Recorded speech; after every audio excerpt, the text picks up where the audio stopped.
received the royal scepter, the ensign of kingly power and justice.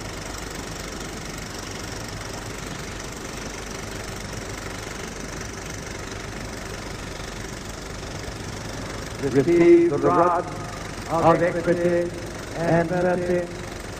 Be so merciful to be not too remiss, so execute justice that you forget not mercy. O God, the fount of the faithful, let me beseech thee this fount, and so sanctify thy servant Elizabeth, upon whose head this day thou dost place it for a sign of royal majesty.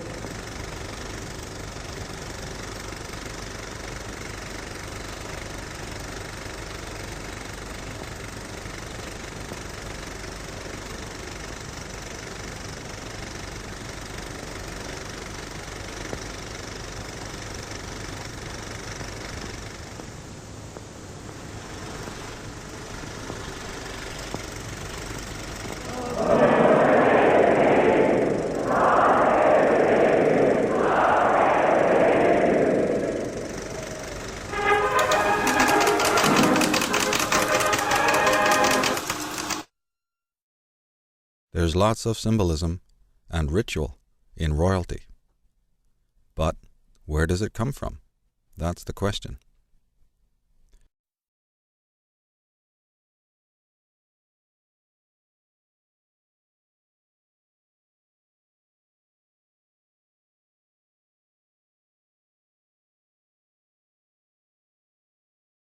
During the coronation service of Queen Elizabeth II, the narrator mentioned that elements of the proceedings were so old that history could not fathom them. Well, this obviously implies that the symbolism reaches back farther than the origins of Christianity. It also means that the ceremony is not wholly Christian, even though it appears so on the surface. Indeed, the name Britain does not come from the Hebrew, but from the Phoenician. In fact, the Hebrew language comes from the Phoenician. The name Britain derives from Baratana, a name which referred primarily to the sea goddess of the maritime Phoenician Irish peoples. This name can also be rendered Bharat, which was a name of India, and also Para, Prat, and Parat, etc. Baratana contains the syllable Ana, meaning heavens. The symbol of the cross can be seen on the early Phoenician coins, confirming that it is not Christian in origin. America is meant to have nothing to do with royalty and aristocrats and oligarchs, and yet here, on the seal of California, we find the very same emblem, the very same symbol of Baratana that's used as an emblem for the British Isles and the British royalty. A close look at Baratana's shield shows a winged goddess with a horned headdress, another ancient pagan symbol.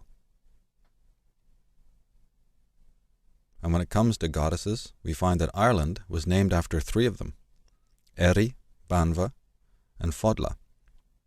We find that Sweden is named after the goddess Svea, and Scotland was named after the Egyptian queen Scota or Scotia. Britain, as we said, is named after the goddess Baratana. This practice of naming countries, continents, like Europa for Europe, of naming nations, cities, and towns after female goddesses or queens, is pagan in origin. It was the habit of the Western Arya or Aryans, the world's foremost spiritual aristocracy. The traditions of the Arya, the Goths, and the Saka of old have been appropriated and cannibalized by their Atenist destroyers. The Byzantine or Roman Empire's main symbol was the same as the Masonic double-headed eagle. Masonry, Templarism, and royalty are well and truly connected. They are all branches of Egyptian Atenism. well, curiouser and curiouser. It is not surprising that Druidic symbols appear on the regalia of the British royals. The wand, the cup, and the plate, or the disc, originated with the 4 sacred treasures of Ireland, which also gave rise to the 4 suits of the tarot and the modern playing cards. The eagle is Atonist, although it was originally an emblem of the Arya and the Goths of ancient Britain and Scandinavia. It was and has been a symbol of royalty from the earliest times among the Irish, the Phoenicians, the Scythians, Sumerians, Hittites, and Egyptians. Here we see the double-headed eagle on a Masonic lodge in Yorkshire, England. The double-headed eagle can be seen on many Masonic lodges throughout the world. Here we see it again on Albert Pike's memorial in Washington, D.C. And we discussed Albert Pike and his backers in part 1 of this program. Here we see the American eagle and the emblems for Georgetown University. Which one controls the other, we ask? Wasn't George a famous king of England? And why are there stars and Druidic oak leaves around a Jesuit emblem? The eagle stands for the capital letter A, the signature of Aton and the Atonists.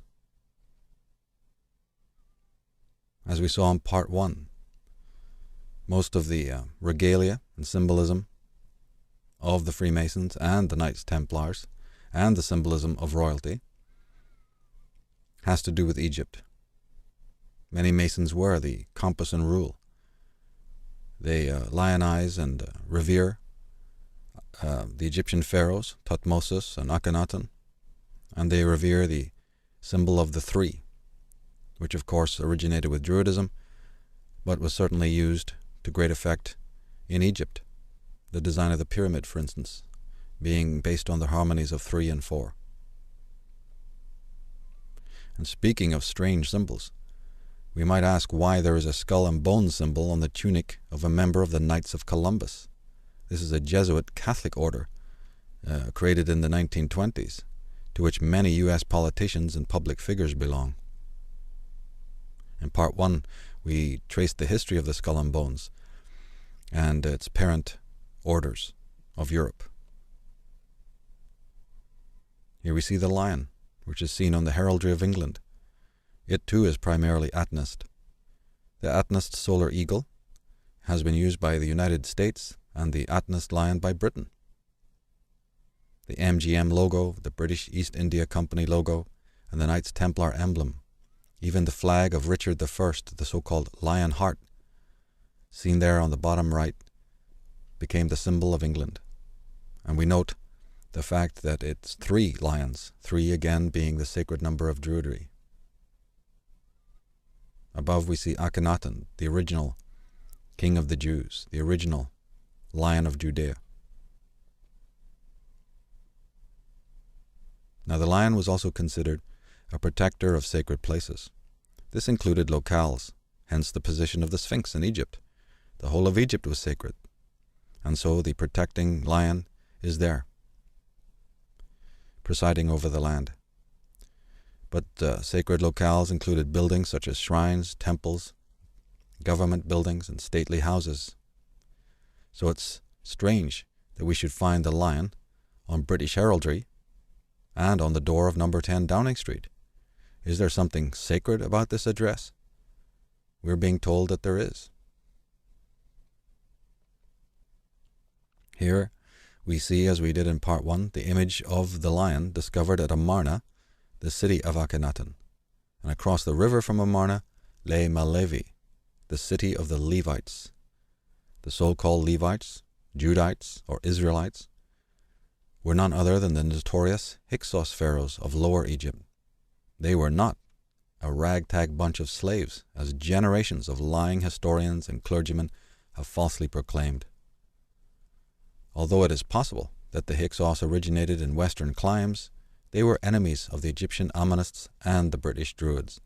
The story of the conflict between these contingents is detailed in our book, The Irish Origins of Civilization. Atanism or fascism. We ask a question. Is there really a difference? According to the symbolism, there's no difference whatsoever. Here on Buckingham Palace, the symbols, the ancient